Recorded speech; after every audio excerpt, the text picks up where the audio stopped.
Living in harmony is possible if you know your emotions and how to handle them. Dr. Carmen Roman will share with you in an engaging way the current psychology by sharing herself or interviewing experts who will inspire you.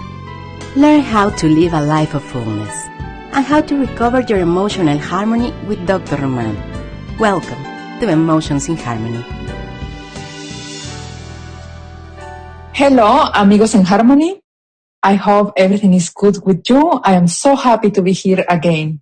And remember the Emotions in Harmony now is in Facebook Live, and you will have it in audio. You can go to Apple Podcasts, to Spotify, to whatever is your preference to listen for audios, for podcasts. And we will be there. Dr. Carmen Roman is everywhere, in Twitter, in Instagram, in Facebook, everything. YouTube. You can also listen in YouTube. So thank you, because the podcast itself, remember it was 2 parts before, the Facebook Live videos and the podcast. The podcast itself got to first year. It's the first anniversary. It was the birthday couple days ago. And by the time you listen, it's probably a couple weeks ago. So it has been an amazing journey. All this year, I have been learning together with all of you, my wonderful community. We have been, through the topics that you asked me, the feedback that you gave me, the emails that you sent me, I have been polishing the idea. And basically, I am committed, very dedicated for you to keep growing as a person. What I have noticed is that people that is following me for a year now, they are doing wonderful, beautiful changes in their relationships. It's kind of a mild version of the changes in therapy. And I am sure you will have some experience if you're a listener. So send me the feedback, because I always listen. And this is the first podcast of the first couple podcasts of the second year. I am personally, as a podcaster, I am under a deep, deep transformation, because for 5 weeks, I am taking a training for leaders in as podcasters. I had the honor to be accepted as part of a group with Elsie Escobar, and she is really working on us so hard, and we are working for many hours every day for 5 weeks. I hope you get to enjoy the changes. I am enjoying the training. So it has been an honor to be with the 20-something top podcasters in We Want to Conquer the World. Yeah.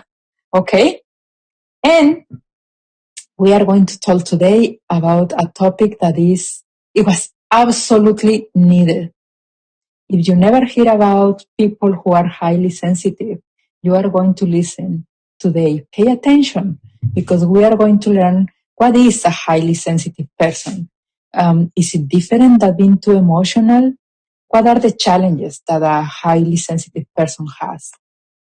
Maybe you are one highly sensitive person and you don't know about it. And now when you listen to our wonderful therapist here, Martiza Plascencia, you will say, this is why. And of course, we are going to give you some strategies. And probably we are going to send you to therapy if you need to. Yeah. So, with that said, let's welcome Martiza Plascencia. You will listen from her in this interview. This time in English, remember, it will be in Spanish. She is a bilingual. So, Maritza was born and raised in the same state. What state you were in, California? Yes. You are Californian girl? Yeah. Excellent. With a Mexican descent. Are your parents Mexican? Yes. Nice. Okay. So she is a bilingual clinician, and she has been working with those who have traumatic experiences. She specializes now in couples and individuals, and you can ask her everything about relationships with couples and individuals.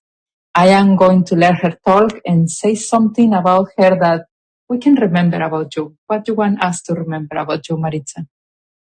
Well, thank you first of all for having me on your podcast, and also congratulations on your 1 year anniversary. That's really awesome. It's a big accomplishment. So about me, the journey for me to get to where I'm at, working with couples and individuals and specializing in relationships and addressing relationship issues, has taken me. It has been a journey where I've gone from one thing that has led me to the next, to the next. I started off working with the population dealing with domestic violence and sexual assault. But before that, I also worked with children in juvenile hall. And so all of those experiences together have really created an understanding in me about the importance of relationships and the importance of how it starts in the home, and how couples really are where the roots are for how it's going to affect the children, the family. And so that's what's motivated me and inspired me to focus, to specialize on working with not just couples, but also individuals who are either navigating the dating world or just wanting to know more about relationships and themselves in those relationships. So that's what I can say about me. Wow, it is a beautiful work. Yes. Where are you located? Where am I located? Mm-hmm. I'm in Orange County, California. So I'm in the city of Tustin, and I'm in it's a wonderful location because I'm very central to serve both the English speaking community as well as the Spanish speaking community. So I have a mixture of both communities, and I really enjoy my work because it's never boring. And this is your office? Where I'm at right now? No. Oh, no, okay, we don't know your office. No. It's beautiful, your background, though. Oh, thank you. For those of you who are listening, she has just a beautiful, some kind of Mexican art in the back. So it's worth it to come and check the video. Thank you. So let's start with something that is extremely helpful when we are highly sensitive, Maritza. Let's start by drinking tea. Let's start. I usually see we have our tea. Yeah. Maritza's tea. Cheers. Cheers. And I have my tea. And if you notice, my tea has the Emotions Journey logo. Oh, okay. Beautiful. For me, tea, breathing, relaxing, and taking my time from one moment to another has helped me. I have no idea if I'm highly sensitive or not, but certainly I am sensitive. Yeah. So it has been really helping me. And in therapy, I always have tea. We always share or tea or coffee. Some people prefer coffee. Mm-hmm. But it's always like helping. Yeah. And we are not therapy. We are not herbalists or doctors or something like that about that. But we are only psychologists. But everybody knows about tea. It's a Mexican tradition to have tea. Isn't that, Maritza? Yes. Té de manzanilla. That's what I'm drinking. Chamomile tea. Sí. Yeah. My mom used to have the garden and the plants, and we will have fresh tea every day. Yeah. Yeah. And I do. Part of my goal to keeping my relationship healthy, with my husband, every night we drink tea. We sit, relax, and drink tea together. Yeah. And I like that you're starting off with that. It's something that I think, if at the end of this interview, people are identifying themselves as highly sensitive, I think they'll understand even more so the importance of drinking tea. It's a form of self-care for highly sensitive people, as it is for anyone. Yes, that's right. Yeah. So we get your cup of tea if you are listening, or if you are in the video, just get and join us for this beautiful conversation. Tell me, what is a highly sensitive person, Maritza? So a highly sensitive person, there's a lot that can be said about a highly sensitive person. There's four key things about a highly sensitive person, and I'm going to be referring to my notes because there is a lot to be said. One of the first things that has been identified, and as I go through answering your questions, I just want to say that I am basing all of my knowledge on the books and the readings that I've done from Dr. Elaine Aron. She's one of the prominent, I should say the prominent researcher in this area here in the United States. So she's one that has written many books about the topic and also has done much research around the topic to the point where it has really helped, I think, many communities, including, I think, the medical community as well as, the mental health community, get a better understanding of what it is that we're looking at. So that's what I'm referring to. What is the name? What is the name of the doctor? Her name is Dr. Elaine Aron. Okay. Yeah. Mm-hmm. And her website, which can be really helpful for anyone that at the end of the show may feel like they want to look up more information, is hsperson.com. So that's where you can find all the research. That's where you can find all the books. That's where you can find the test if you want to, take a test, a questionnaire test to see where you score on the scale of highly sensitive. So to say the website is HS person. Yeah, HSP. That's hsperson.com. Yeah. .com. Excellent. Yeah. Yeah. So the first thing that I want to talk about is depth of processing.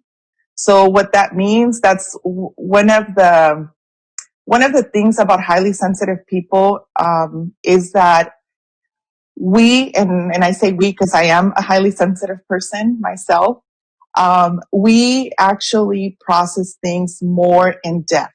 We overthink things. We think about things from every angle possible, and we go around and around and around. And so it can be very exhausting to be a highly sensitive person. But that is one of the characteristics of this trait. So it's not a diagnosis. And I want to make that, one of the first things that I say, it's not a diagnosis. It's not a flaw. It is just a trait that some people have and some people don't. And to be more exact, based on the research, it is estimated that it is anywhere between 50 to 20% of the population that are considered to be highly sensitive. And it is a trait that they have determined can be genetic, and also it impacts the way that the nervous system functions.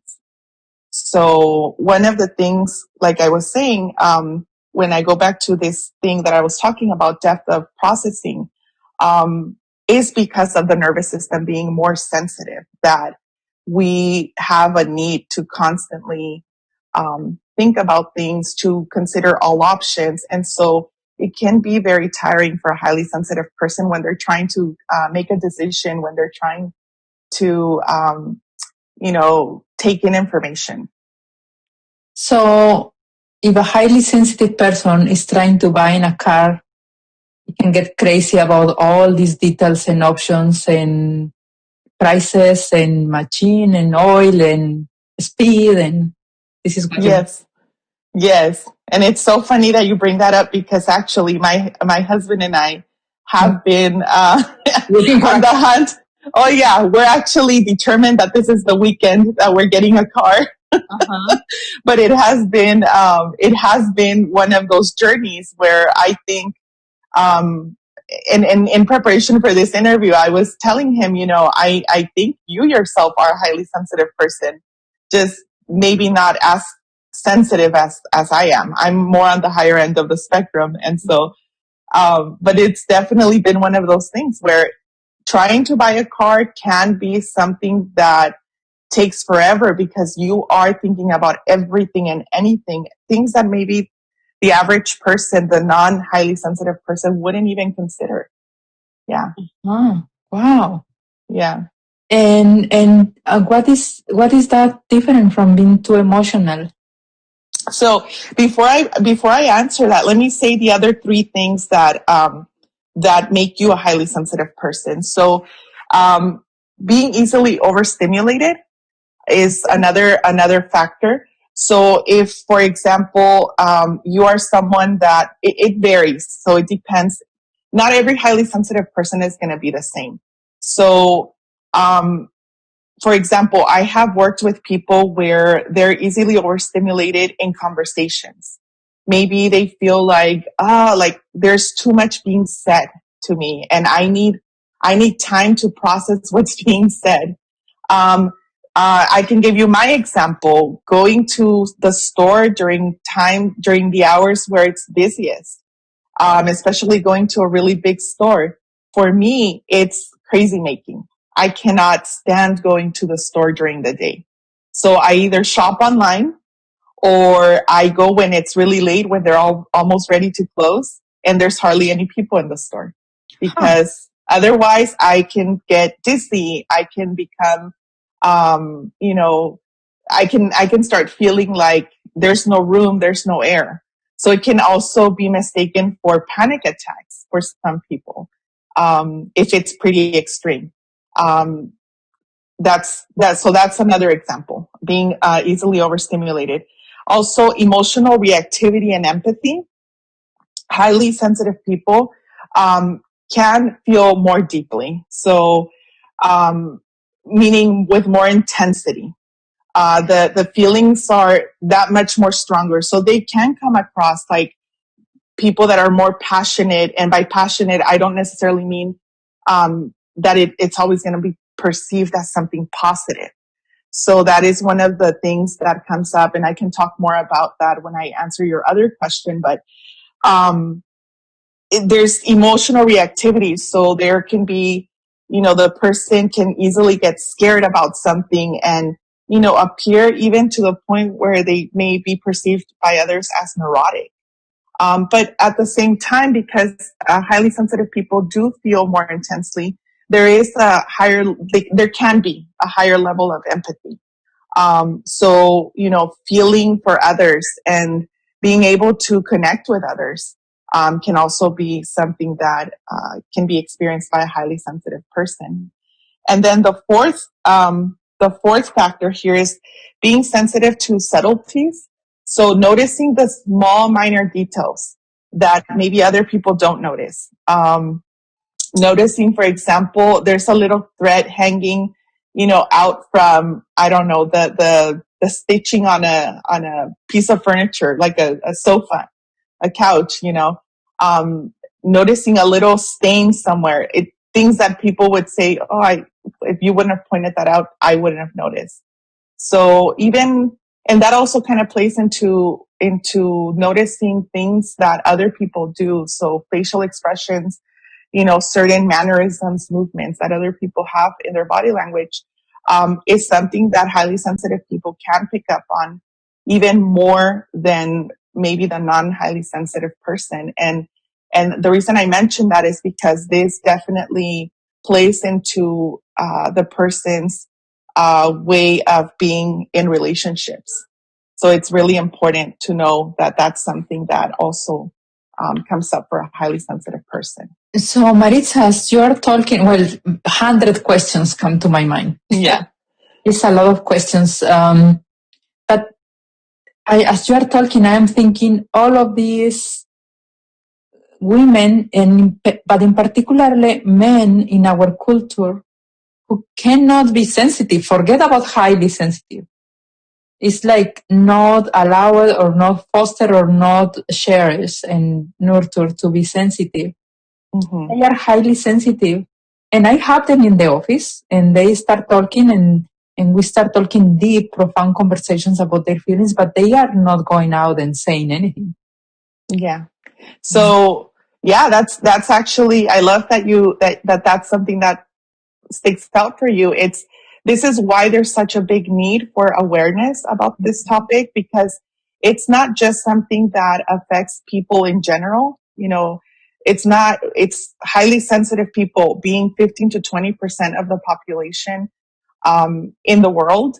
It's not just that, living in a world of non-highly sensitive people. Can you imagine, having all these sensitivities and people looking at you like, what's wrong with you, And so it's not just that, but also it's so important because in different cultures, it's handled very differently. And so I think that it speaks to the way that the world is right now. What would it look like if we started healing culturally? And I'm talking about different cultures that expect men to shut down emotion. What would our world look like if we allowed men to be connected to that part of themselves? And also, especially if we allowed men that are highly sensitive to be accepting of that part of themselves. So I think it's a very important topic for that reason. So many. I am feeling sorry for so many people who has been misunderstood, growing in cultures that don't allow. And when I moved to the United States, I thought that the United States, they were so sensitive. Yeah. Because I cannot use my loud voice, I cannot move big, like all of this as a society is different. Yeah. Yeah. But imagine, and I feel it like somebody was putting me in a box, yeah, because I need to be more quiet and move properly. Even for driving, I needed to be more quiet. But I imagine the life of somebody being like that all their lives. Yeah. Yeah. And so this is one of the reasons why for highly sensitive people to be able to survive in the world, for most of us, we need to, yes, we can participate. Yes, we can be active and we can engage with the world outside of us. But because there's so much going on in our head, in our mind, there's so much awareness in our internal world, so much going on. We need time to ourselves in order to kind of reconnect with ourselves, because we need to be able to know that we're okay. And that internal balance needs to be there in order for us to present to the world outside of us with balance and to interact in a balanced way with the world outside of us. And so if somebody doesn't know that they're highly sensitive, it's really hard for them to know that they need to set these boundaries with themselves and with the world outside of them, to take time to reconnect with themselves when things are chaotic or, when they're feeling overwhelmed. And so if there's chaos going on in the internal world, then that's going to be manifesting in their external world. And so they're going to come across looking like they're neurotic, they're out of control, they're, unbalanced. And everybody's going to feel like, I don't want to be around this person, and so that's one of the reasons that I am passionate about working with people in relationships that present with this. And this is not something that I, necessarily marketed myself as, but the more that I work with couples, the more that I work with individuals, the more I realize and wonder, is it that mostly the highly sensitive people are the ones that are coming into therapy because there is this need to be understood, this need for answers of what's wrong with me, and so it gets me thinking more, and it makes me realize it causes a lot of relationship issues for highly sensitive people to not know that they are. And then you have the good news for them, like, hello is one of in every 5 people. So you are actually normal. Yes. Wow. And it's once they go and they take the test, they, read about it, they learn more about it. We talk about it in the context of, being a highly sensitive person. We talk about their issues in that context. It's like a whole new world opens up for them. They become, for the first time, normal.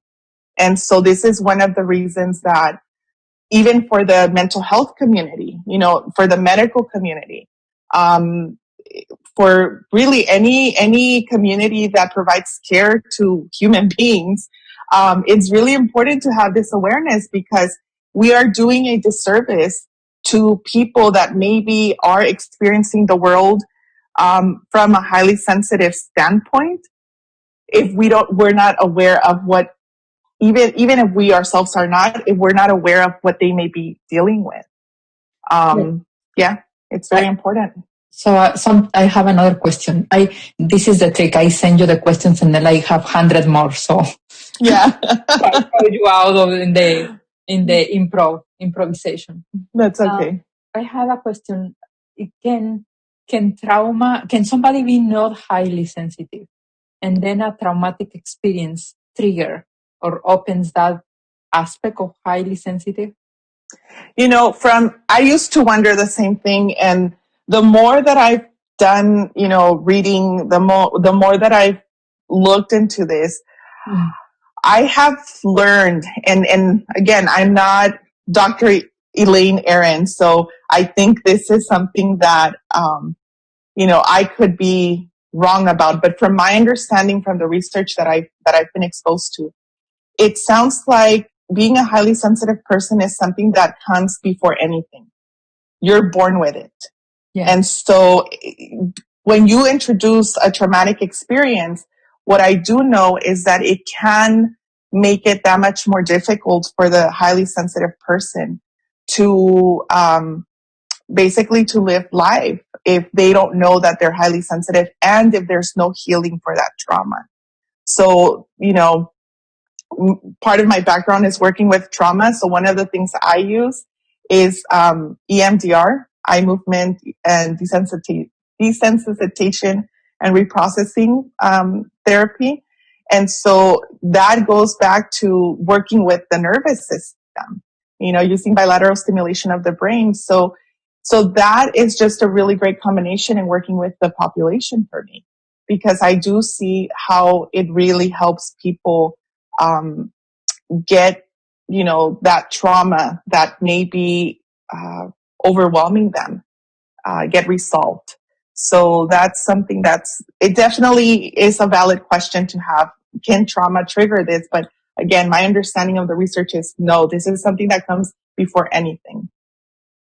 Wow. So it has been a lot of advocacy and understanding and awareness about women in their these 3 days before their period, how they get highly sensitive. Now is another wave of asking workers and bosses and whatever just to be aware when they have a highly sensitive person working. Yes. To work with them appropriately. Yes, and that's, again, I think any questions that come up around the topic are very important questions to consider.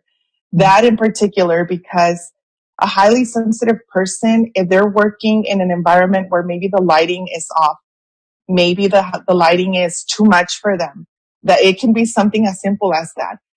It can really create a sense of discomfort for that person. For the most part, highly sensitive people do prefer working in, an environment where it feels like there's not as much stimulation. I can tell you from personal experience, working in a setting where you're working in a cubicle, it's a bad thing for a highly sensitive person. You feel like you are so distracted. Somebody walks by, you're aware that they're walking by. Somebody's talking down the hall, you're aware that they're talking down the hall, and you can even hear even though you're trying to concentrate.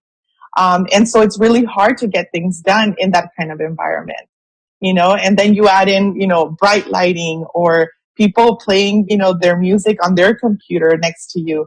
I mean, it can just go on, and it can be a really bad combination for a highly sensitive person. I thought that I was too metiche. No. How do you say metiche in English? Nosy. Nosy? I thought that. They were like, oh, maybe I am too nosy, but I am always aware of everything in every part of the room. Oh, no, if you are. So see, there you go. This is why it's so important, because, and the fact that you're saying that, a lot of people do maybe explain the things that if they are highly sensitive and don't know it, they may explain their behaviors in a negative way. You know, I am metiche or I am nosy. And that what that does is for some people that can create low self-esteem, like, oh, like what's wrong with me? Right. And so that is one of the things that a lot of highly sensitive people deal with, is they struggle with low self-esteem because it's really hard to be so different and to not know, you know, what's wrong with me or how to control what they're dealing with. So this is, again, the importance of knowing, you know, that there's really nothing wrong with you. This is just, you're just normal if this is how you are. Oh, as a child, I used to pick up everything about my parents and their emotions and everything, and then speak out, and then get in trouble and be called metiche. Yeah. Yeah. But Yeah. I see, when I do family therapy, I normally talk to the children and I ask them the questions, the same questions I ask to the adults. What do you think is the problem in the house? What I need to change in your parents, blah, blah, blah. And some kids, they just answer everything. They know. And they are able to report a lot of things. Yeah. Mm-hmm. Yeah.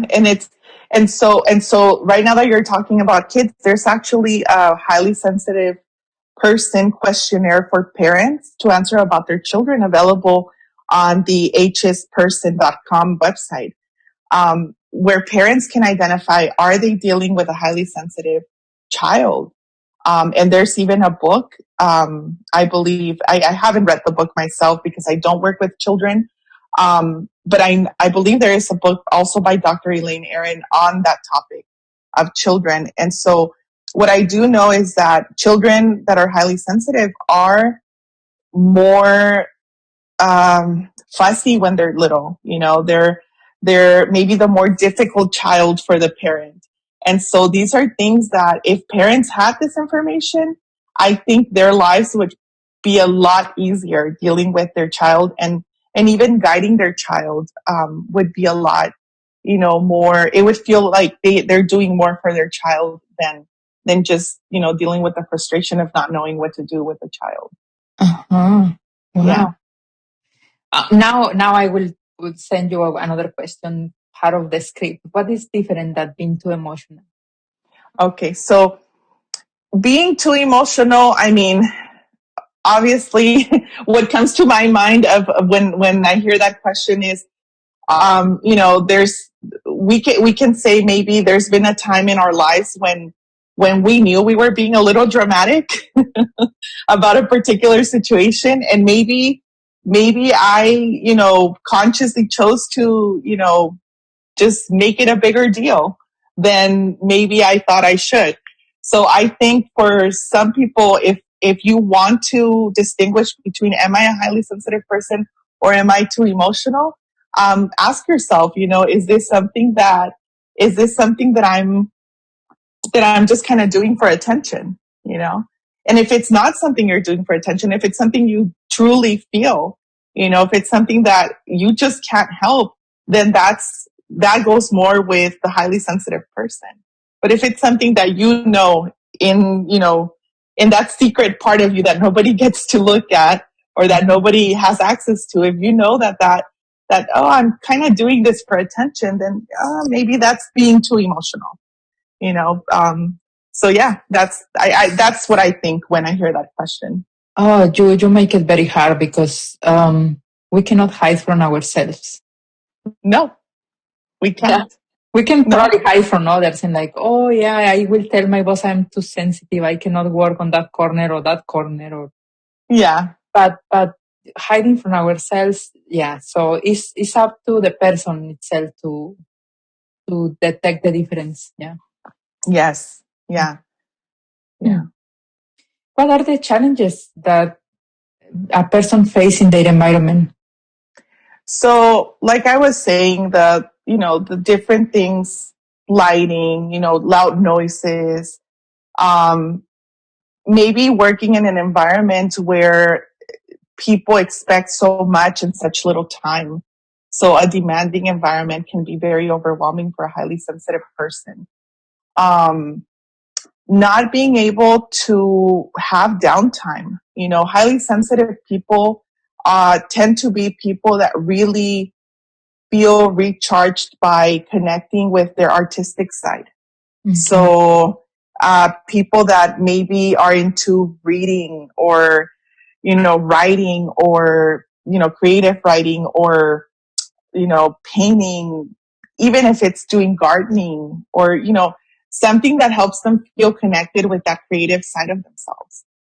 That's something that really can be a challenge if there's no access to that. If, say, for example, a person works really long hours, doesn't have the resources, that can be very detrimental to a highly sensitive person. And what that does is when the highly sensitive person doesn't have a good environment, it can create a lot of health issues. The body is more sensitive. And so a lot of highly sensitive people know that they've reached their limits when they start having health issues. And then, it forces them to take a break, whether they can and whether they want to or not.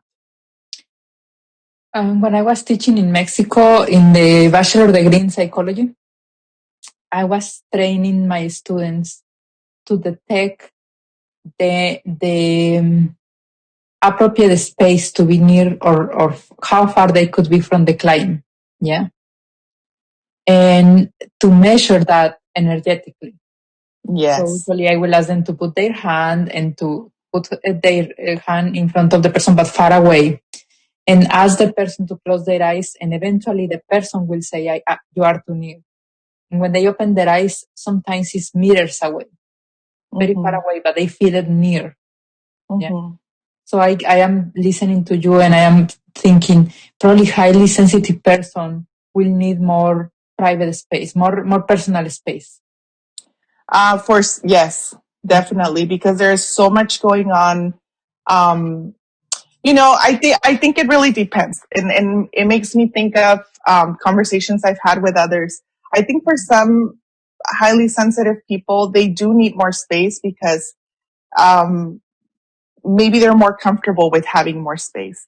Okay. With some highly sensitive people, maybe it's too much for them having more space, and maybe they do need, a smaller, more confined space. And the reason I'm saying that is because I know that some highly sensitive people actually go out of their way to buy heavy blankets, because they can't really, they prefer to be in this confined, tight, safe environment. Okay. Whereas I can tell you personally, for me, I don't like blankets. I sometimes don't sleep with a blanket. Yeah. And so it depends again, the where on the scale of highly sensitive you fall. Okay. Yeah. It totally makes sense. So it's really an individual experience. Yes. And so I think it goes, that in itself speaks back to what I was saying earlier, the whole, where is it? The processing part, it's a sensory thing.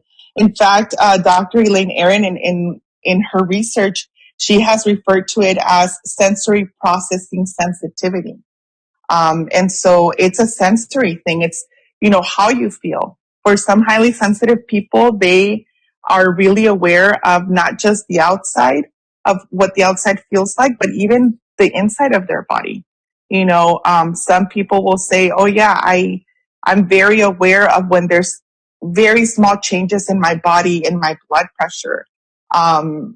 They're aware of, the temperature in their body. And so it's like other people, they are just really aware of, like you were saying, energy around them. So definitely it's based on the individual. No, I think no two highly sensitive people are exactly alike. Oh, okay. That makes sense. Yeah. Yeah. And how we can help if we think that one of our family members is highly sensitive? Well, I think, first of all, becoming educated on the topic is really important. I think that also not assuming that the person is just overreacting and acting like that's what you think. But really being curious about what's going on for you and what is this experience like for you, whether it's a child that you suspect might be highly sensitive or an adult. You really want to try and understand, where are you coming from with, the way that you feel and the way that you act. And maybe, if you suspect that someone in your life is highly sensitive and they're not necessarily aware of the topic, maybe introducing them to the topic and having them look into it. It's something that can be very it can have such a great impact on their life. It can be life changing. I know it was for me. It made me feel normal for the first time when I first learned that I was highly sensitive, and it explained everything in my life. So, and I've worked with people who, when they find this out, it's like, oh, my life makes sense all of a sudden. Mm-hmm. Yeah. Wow. And what we do we try to help, but what we can do wrong with good intentions? What is something that we can do wrong with good intentions? I think if you're saying that from the standpoint of somebody who's not highly sensitive, I would say that assuming that you know what it's like to be highly sensitive can be very, I would think, hurtful for someone that is highly sensitive in your life. Or even saying, stuff like, oh, I know what that's like. Because if you're not highly sensitive and you already went and took the questionnaire and answered all the questions and you're just not, and then you go and say to someone who's highly sensitive in a moment of, them being really overwhelmed, oh, I know what you're going through. Oh, that's not going to be, that's not going to feel good to that person, because then that just makes that person feel like nobody gets me. And that's another thing that happens a lot for highly sensitive people is we feel, I'm including myself there. We feel unseen. We feel misunderstood most of the time if we're not aware of ourselves and what it is that we're dealing with. And if we don't know how to communicate this to the people around us, or the people around us don't take their time to educate themselves. Yeah. Yeah. And what are strategies that we can help? Either ourselves or a family member. Well, besides, becoming educated, I think that really just getting very real about, observing yourself and or observing that other person and looking for, it's hard to say like what strategies, because like I said, no two highly sensitive people are the same. And so it really depends on the person you're talking about, if you yourself are a highly sensitive person, you really need to get to know, to really explore what is it that you need. What are your limits? How much can you take?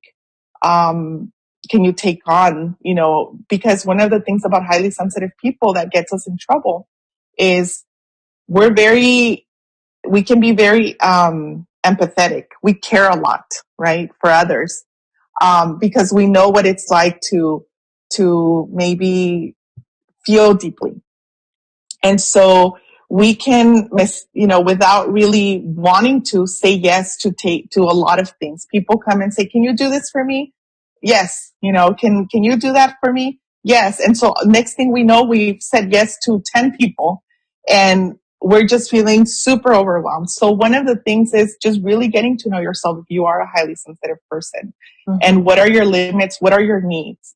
One of the things I work with people that are highly sensitive on is really identifying what are your boundaries for yourself. So, are you someone who requires to take naps throughout the day?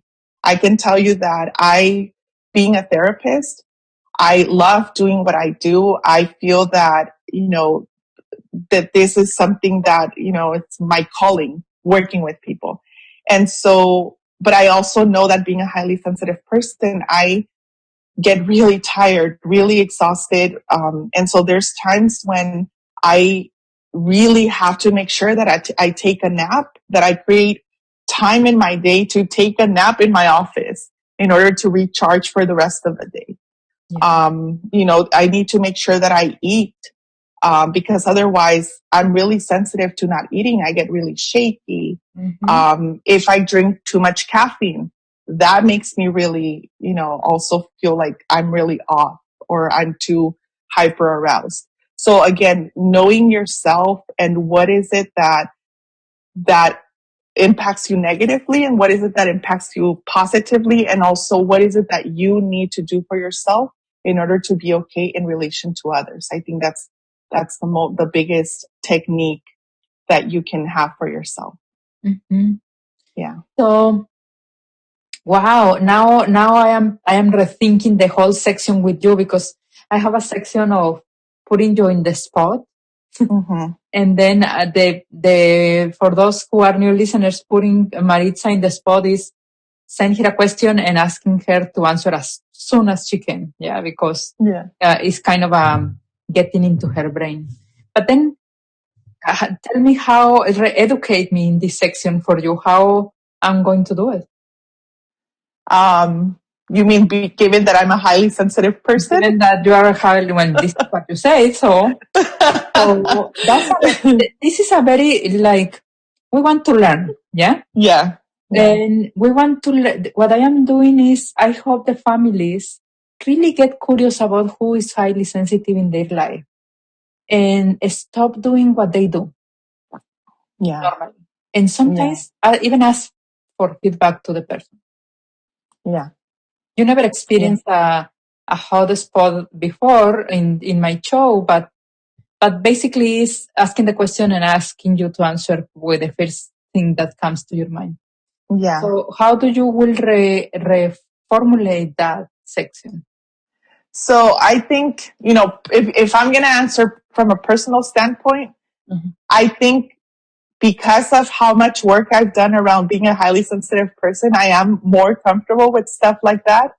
But I think that for anybody else who maybe is not aware, and if we want to be mindful of that, if we want to be respectful of that, I would think that not putting them on the spot would be the best thing. Yeah, that's right. Yeah. Because it can be something that can be shame producing, like maybe they won't say, no, I don't want to do this, but it can be one of those things where they'll say yes to being put on the spot. But then in the back of their mind, they're feeling so much shame because they weren't prepared, because they're feeling overwhelmed by the experience. And so whereas having the information that was going to be, or the questions that they were going to be required to answer ahead of time, could have been, gone a lot smoother, and they would have been more confident, and they would have been able to do what they needed to do in preparation. And this is informative for people to understand the children in the school and how they perform in the school. Yes. So some of the tests are written and they can take their time and answer, and some of the tests are on the spot and they need to stand up and do a presentation or whatever, or just improvise. And if the teacher is not aware of all these differences, it will prefer one on another, and the student will fail. Yeah. And one of the things about children is that when you are highly sensitive as a child, I think for most kids, when they're growing up, they're more talkative because there's so much going on in their little heads. There's so many thoughts that they want to share. They want to talk. They're curious about a lot of things. And so those kids can get in trouble a lot, and maybe even get tested for attention deficit disorder. When in reality, that's not really what's going on. But what's going on, it's really that this kid just has an overactive brain. They're always thinking. Yeah. So, yeah. Well, I am revisiting the questions that I have, and you basically answer a lot of them. One is the related book. One, you are talking about Dr. Irene, but Is any book that you think she has that will be helpful? Yeah. So the highly sensitive person in love is my favorite thus far. That is, I think, the one that has the latest research in it. And she does such a great job at talking about being a highly sensitive person in the context of relationships. So I think that is probably my favorite book for that topic. Uh-huh. Yeah. So I am going to, for those of you who are in the video, we have the luxury of showing you the screen. Yeah. So I'm going to show you the screen of the Amazon. Here is the highly sensitive person in love, understanding and managing relationships. You can see the screen too, yeah, Maritza? Yeah. Yes. So That's the one. Mm-hmm. Yeah. And something new for all my listeners and viewers is that, look at that, how amazing. Amazon approved me as an influencer. Yeah. And what that means is you can get to the link in Amazon that probably somewhere in my Facebook page, somewhere there. You can get, or you can ask me for the link, and there is a list of books of all the guests that they have been suggesting. Yeah. For example, we put the highly sensitive person and whatever other books, we put them in that list. And whenever you want to give a gift to somebody, go ahead. And what does mean for me, it really doesn't make a difference. It's like like $3 in 6 months. Yeah. So what does mean for me is that a little kind of pennies of that buying, it gets to my account and doesn't change the price for the person. But it's just mainly kind of a service for the client. Yeah. So this is to have all these books in one side, because people keep asking me, tell me one book to buy or tell me something. So everything is in one side in Amazon. Okay. So I think the other questions pretty much is everything covered. Unless you have a particular resource, online resource other than the hap.com. So just to make sure, just for clarity, it's hsperson.com. Oh. So you have to spell the word person. Thank you for that. So Yes. hsperson.com. Yeah. So, the other, one of the things that I thought about, what's an online resource? Mm-hmm. Again, because everybody's different. One of the things that I like talking to my clients about is, that I find very helpful besides meditation, it's body scans. So, body scans and really the reason why there's no one site that I necessarily, or one particular body scan meditation video, because I really send everybody to YouTube. Uh-huh. There's tons of body scan meditations pre-recorded on YouTube. And it's just a matter of finding one that really fits you, that really speaks to you. Mm-hmm. But that's one of the resources that's very useful for highly sensitive people, because it's one of the ways that you can kind of go back to your body, and after a day of being out in the world and being overwhelmed and overstimulated by everything around you, it's a way that you can come back to your body, reconnect with your body, and help your nervous system settle. And body scan, for those new to it, is kind of a literally making a copy. When you do a copy in the machine, is going through your attention, through your entire body with your breathing.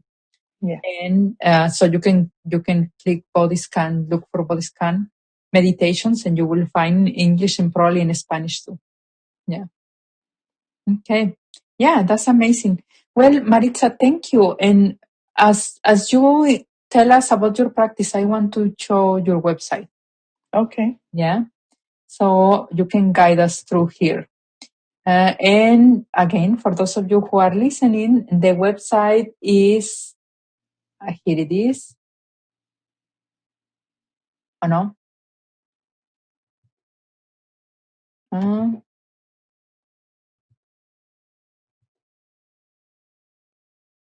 Of course, it's not taking me. Okay, you can start talking and I will find the website. Okay. So it's mindfulquestrelationshipcounseling.com. And like I said earlier, I work with couples, but I also work with individuals that are struggling in relationships.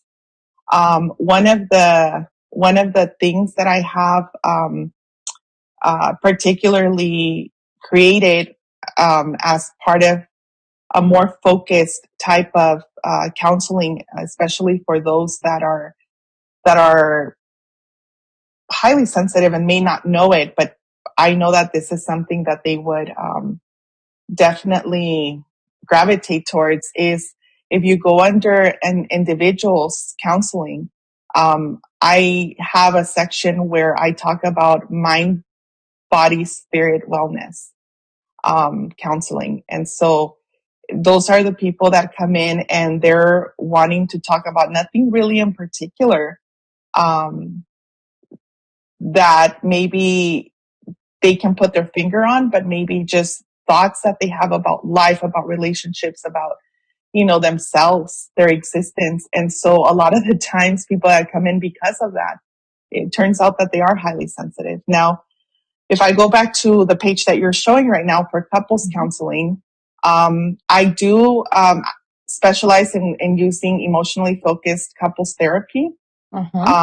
So I'm actually going through the process of becoming certified as an emotionally focused couples therapist. And that's based on the work of Dr. Sue Johnson. For those that don't know what that is.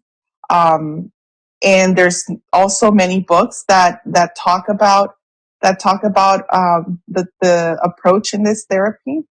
The reason why I really love working with this approach or using this form of therapy with couples, is because, especially when I have couples that one or both partners are highly sensitive, we can really go deep.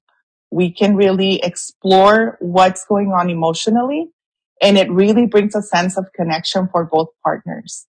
So I think it's my favorite thing to do when I'm working with couples is using what's known as EFT, or emotionally focused couples therapy. And then with individuals, I take on a similar approach as I do with couples. So it kind of applies. But again, with individuals, I do work more from, I try to do more of an approach that includes mindfulness, that actually teaches them, how to manage the things that they're coming up against in a way that, is going to be taking into account being overstimulated if they are a highly sensitive person. And for those that are dealing with trauma or have had traumatic experiences, I do offer, like I said earlier, EMDR, or eye movement desensitization and reprocessing therapy. Excellent. Well, they can go to your website. It's mindfulquestrelationshipcounseling.com. Yes. And it will be in the notes, and they can see the information in the notes, but also they can replay this part and go and find the website. I really appreciate, Maritza, that you educate us a little bit in this topic, and it's very needed. And we probably will hear more and more about it. Yeah. Yes. It's probably kind of new topic in therapy. So thank you for educating me and my listeners, because we truly need to understand each other if we want to make a better world, a more cozy world for everybody. Yes. Thank you for having me. Well, thank you. And Amigos in Harmony, thank you for being listening, for having the patience. If you got that far, it's 50 something minutes, almost an hour. Thank you for staying, and take care of yourself. Share as you need this information, that we really be part of the Emotions in Harmony team. We want to educate as many people as possible. We want to share to many people, so we all have better lives. Yeah. Thank you. And until the next time, bye for now. We have ended one more episode of Emotions in Harmony. See you the next one, when Dr. Carmen Roman will help us to have a more fulfilled life caring for ourselves and the ones we care for. Meanwhile, visit www.emotionsinharmony.com to see the show notes, subscribe, and enjoy more content.